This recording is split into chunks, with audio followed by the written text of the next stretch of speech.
Newspress.com is here at the gorgeous and primeval Fakahatchee Strand Preserve State Park. We're here in search of the elusive ghost orchid. Going to go check on our last known ghost orchid that's blooming. Owen is leading us deep into the park. Oh, this is the orchid capital of the United States, with 44 native species of orchids having been documented here. I've seen 34 of those so far. And it is the bromeliad capital of the United States, with 14 species of native bromeliads.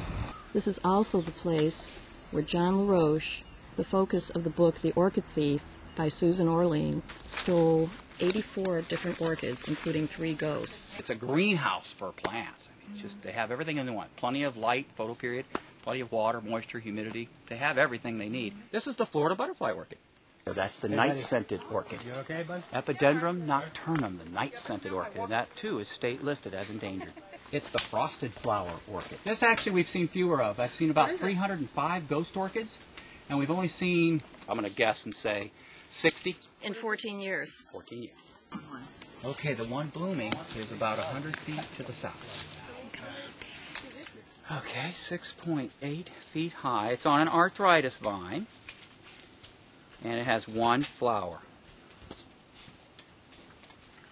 No more buds. Some of the roots are loose. It's right up against a pop ash. Yeah. We'll have to get a measurement on that. Each ghost orchid plant kind of makes a certain type of flower. They all have unique shapes. Let me see if I can smell it. That's the one thing I wanted to do. Smell it? Does it smell? Can't really get close enough to smell it, can you? Yeah, no. I think I do smell it. What does it smell like? Musky? I mean, that's just me. Our experiment that we started in the summer of 2000 was basically to see if we could take the public out to see a population of ghost orchids, and one of which would be blooming, and also to see if those ghost orchids would remain. They did through 2005. In July of 2005, we had our first ghost orchid stolen from that population. So I didn't take anybody out in 2006, but I still had 3 more ghost orchids stolen from that population around February, March of 2007. It's worth the, what did it take, an hour out here with Mike? Hour and a half, yeah. Every time you see a ghost orchid in the wild, an adult, it's like it won the lottery. I mean, the odds are against it ever reaching that stage. So the allure of it is the shape and size of the flower, the uniqueness of it, the rarity of the plant itself, and of course the giant sphinx moth to pollinate it. So they call it the flying tongue. The tongue is 6 1/4 inches, and the wingspan is 6 inches.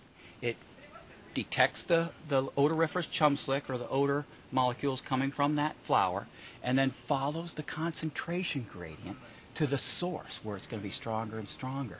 In the process of inserting the tongue down the nectar spur to get that high energy jet fuel, it puts its head underneath the anther cap, which is where the pollinia are. That's the reproductive part, where the pollen is. And that pollinium gets stuck to the head of the giant sphinx moth. It's a beautiful flower. I guess finding it is more fun than seeing it.